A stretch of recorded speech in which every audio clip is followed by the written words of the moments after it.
मैं डॉक्टर प्रधान झा, संस्कृत में assistant professor कितनान Kamakhya Sanskrit महाविद्यालय महरील, जिला मधुबनी। आज दिनांक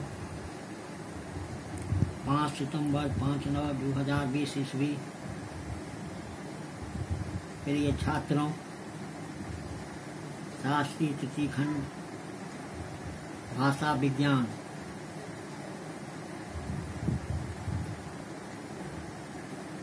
विषय है भाषा विज्ञान के अंग। ये सब महत्वपूर्ण है।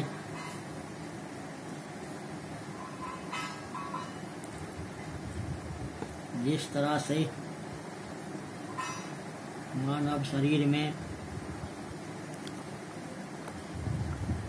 मस्तक, चक्षु, जीभ, दांत, हाथ, पांव, ये सभी मिला करके मानव शरीर तैयार किया जाता है। उसी तरह भाषा के अंग में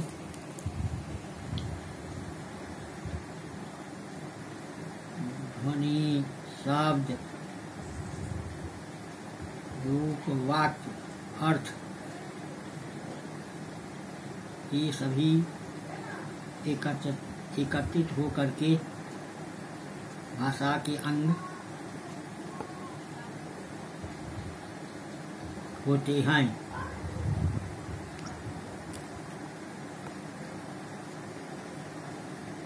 कहने का अभिप्राय है कि सामान्यतः भाषा कहने से सामान्यतः 4 तत्वों का बोध होता है।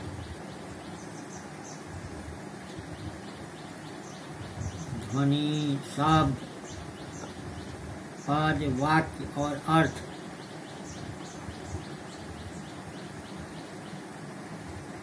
सर्वप्रथम ध्वनि का उच्चारण होता है, फिर अनेक ध्वनियों से एक पद का निर्माण होता है। अनेक पदों से वाक्य संघटित होता है और उससे अर्थ की प्रतीत होती है।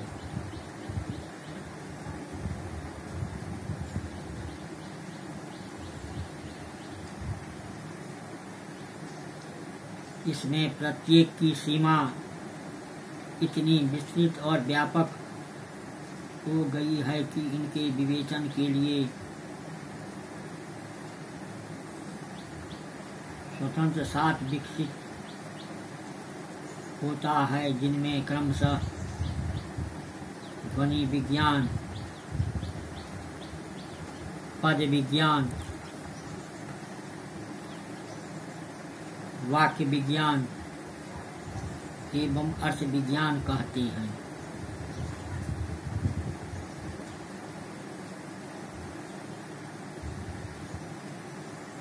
इनका निम्नलिखित भेद इस प्रकार है। पहला ध्वनि विज्ञान, दूसरा पद विज्ञान, तीसरा वाक्य विज्ञान, चौथा अर्थ विज्ञान, पांचवा कोश विज्ञान, 6 भाषिक भूगोल।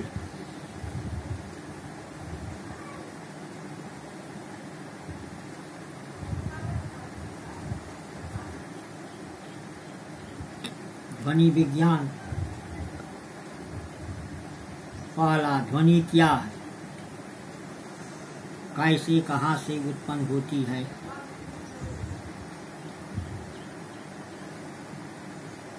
उसका कैसे संप्रेषण होता है। एक ध्वनि से दूसरी ध्वनि का भेद क्यों और कैसे होता है। ध्वनि के उच्चारण में किन किन अवयवों की सहायता ली जाती है। उच्चारण के क्रम में कोई एक ध्वनि दूसरी ध्वनि को किस प्रकार प्रभावित करती है।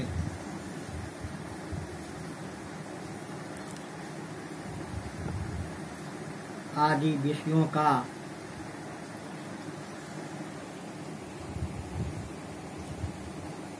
विश्लेषण ध्वनि विज्ञान करता है।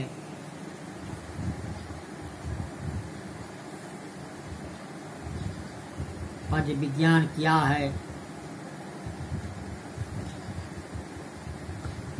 शब्द क्या है, शब्द कैसे निष्पन्न होता है, शब्द निष्पत्ति में उपसर्ग प्रकृत और प्रत्यय का क्या अपेक्षित उपयोग है, संज्ञा क्रिया विशेषण अव्यय आदि का विभाजन किस आधार पर होता है, लिंग वचन पुरुष काल आदि तत्व क्या है, शब्द और पद का अंतर क्या है। ये सब आदि बातों का विचार पद शब्द विज्ञान के अंतर्गत होता है।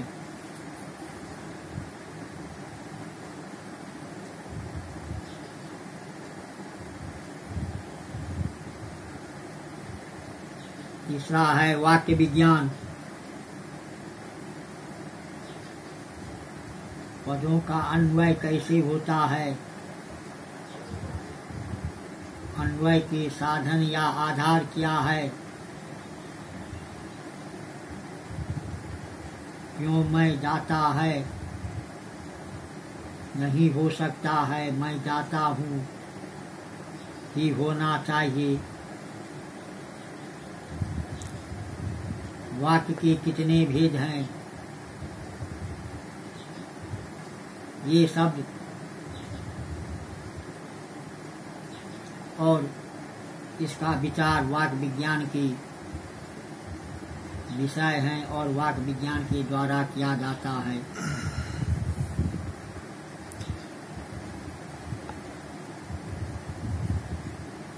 अर्थ विज्ञान। अर्थ क्या है, अर्थ क्यों बदल जाता है, एक ही भद्र शब्द से भद्दा और भला दो शब्द विकसित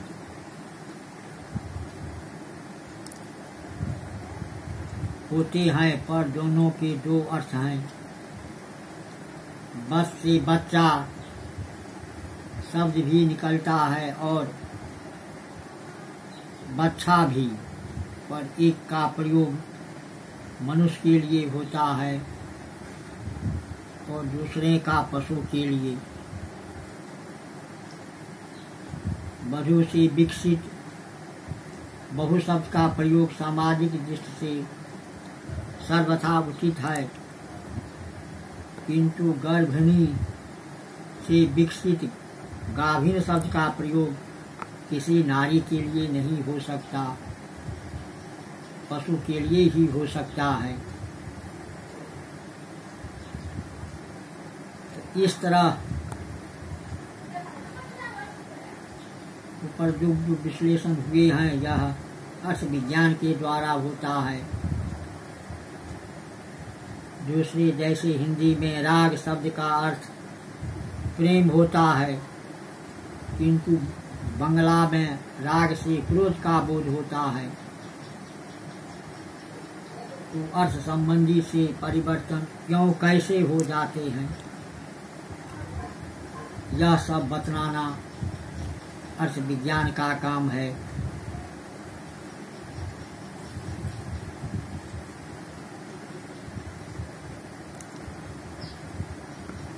और इसके अतिरिक्त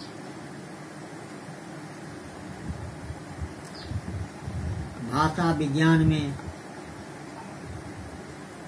जो और विषयों का समावेश होता है और वे है कोश विज्ञान तथा भाषिक भूगोल।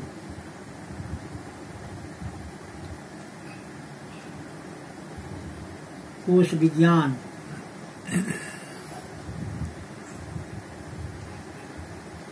कोश निर्माण की क्या प्रक्रिया है, शब्द की व्युत्पत्ति क्या है, शब्द के अर्थों का निर्धारण कैसे होता है, शब्दों के कोश में किस क्रम से रखना चाहिए,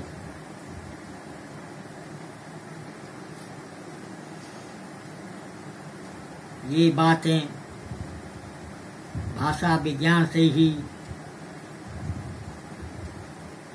संबद्ध है या भाषा विज्ञान से ही हो सकता है। इसलिए कोश विज्ञान भाषा विज्ञान का ही एक अंग माना जाता है।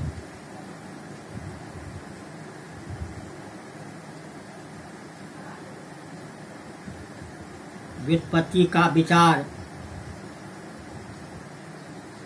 अलग से भी हो सकता है, जिसके लिए हमारे यहाँ निरुक्त शब्द का प्रयोग होता था और अंग्रेजी में एटीमाइलोजी का होता है।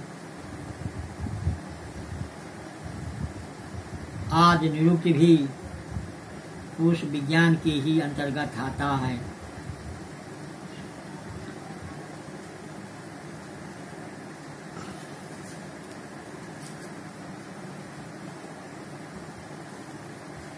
भाषिक भूगोल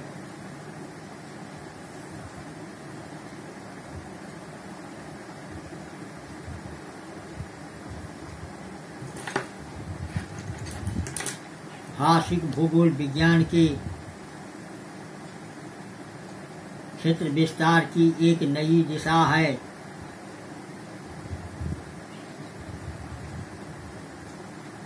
जिसमें भाषा संबंधी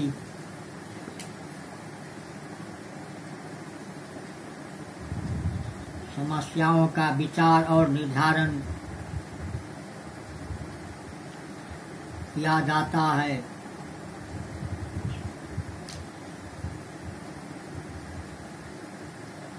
कोई भाषा कहाँ तक बोली जाती है,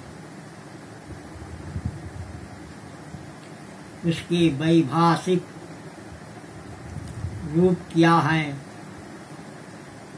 एवं कहाँ प्रयुक्त होते हैं। एक भाषा से दूसरी भाषा की सीमाएं जब मिलती हैं तो वे कैसे एक दूसरे को प्रभावित करती हैं।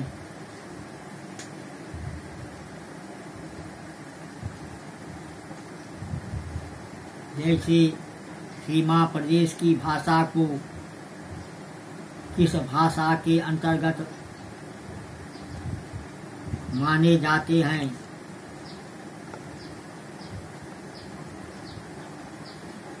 आदि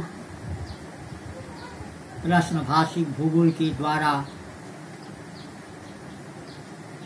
निर्मित होते हैं।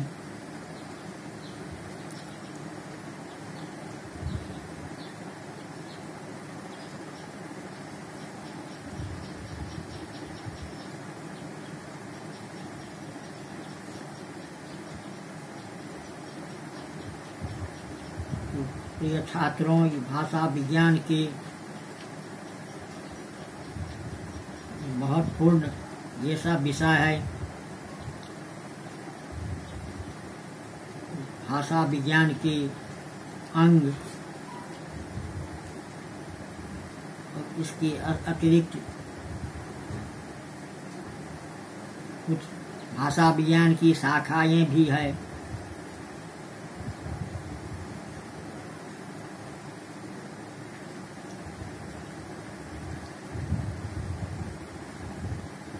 भाषा विज्ञान की ऐसी 3 शाखाएं हैं: वर्णनात्मक भाषा विज्ञान, ऐतिहासिक भाषा विज्ञान और तुलनात्मक भाषा विज्ञान।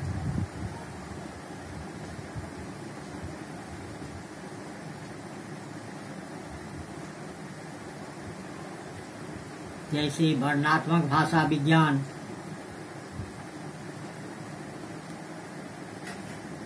किसी भाषा के कार्य विशेष के स्वरूप का अध्ययन और विश्लेषण कर कुछ नियमों का निर्धारण करना वर्णनात्मक भाषा विज्ञान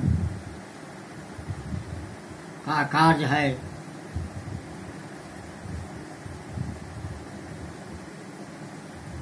यह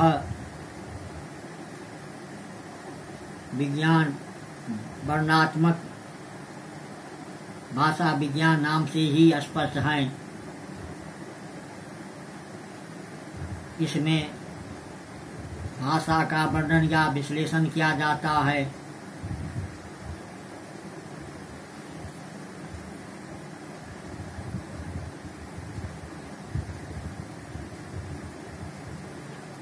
आधुनिक भाषा वैज्ञानिक अध्ययन में वर्णनात्मक प्रणाली का रूप बहुत प्रमुख हो गया है। वह स्वतंत्र विज्ञान के रूप में गृहीत होने लगा है। इसके प्रणाली के अनुगामी भाषा विज्ञान के अध्ययन में किसी दूसरे शास्त्र की सहायता लेना पसंद नहीं करती।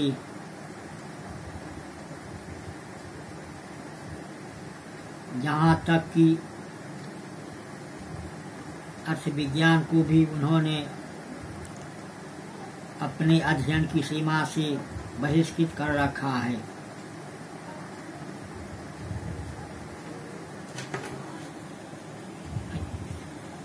इसकी शाखाएं में ऐतिहासिक भाषा विज्ञान, वर्णनात्मक भाषा विज्ञान में किसी भाषा के काल विशेष के रूप का अध्ययन किया जाता है।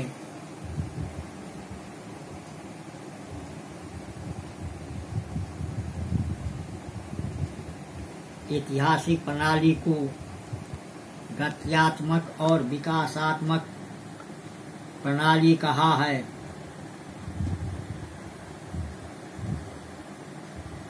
उदाहरण के लिए वैदिक युग से लेकर संस्कृत प्राकृत अपभ्रंश से होते हुए आधुनिक भाषाओं का ध्वनि पद या अर्थ की दृष्टि से कैसे विकास हुआ है, यह दिखलाना इस प्रणाली के अंतर्गत आते हैं।